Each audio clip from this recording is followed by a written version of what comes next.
কাঁচা পাট রপ্তানির তুলনায় পাটের পণ্য ও কাপড় রপ্তানিতে কয়েক গুণ বেশি আয় সম্ভব, কিন্তু দক্ষতা ও প্রযুক্তি সক্ষমতার অভাবে তা নিশ্চিত করা যাচ্ছে না। এজন্য চীনের সঙ্গে যৌথ গবেষণা উদ্ভাবনী প্রকল্প গ্রহণের পরিকল্পনা করা হচ্ছে বলে জানিয়েছেন বাণিজ্যমন্ত্রী খন্দকার আব্দুল মুক্তাদির। বলেন, পোশাক, চামড়া, হালকা প্রকৌশল, কৃষি সহ হাতে গোনা 10টি খাত থেকে $150 বিলিয়ন আয় সম্ভব।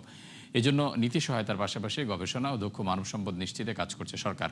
মন্ত্রী জানান, বাংলাদেশ এলডিসি থেকে উত্তরণের সকল শর্ত পূরণ করেছে। এখন মূল চ্যালেঞ্জ হচ্ছে উত্তরণের পর বৈশ্বিক প্রতিযোগিতায় টিকে থাকা এবং পরবর্তী ধাপে অগ্রসর হওয়ার সক্ষমতা অর্জন করা।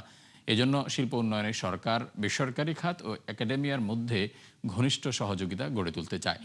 এদিন রাজধানীর সিডাপ মিলনায়তনে বাংলাদেশের সম্ভাবনাময় বেসরকারি খাতগুলোর প্রতিযোগিতা সক্ষমতা মূল্যায়ন গবেষণা শীর্ষক প্রতিবেদনের ভিত্তিতে প্রস্তাবিত প্রকল্পের ডিপিপি উপস্থাপন ও কনসালটেশন কর্মশালা অনুষ্ঠিত হয়।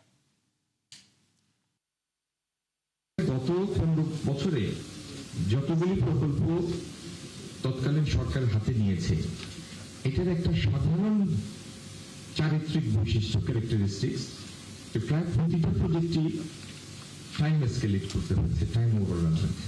কেন সময় এত বেশি লাগে তার কিছু কারণও আমরা খুঁজে বের করেছি, যেগুলি এই সরকার সেগুলি থেকে বের হয়ে আসার জন্য কাজ করছে।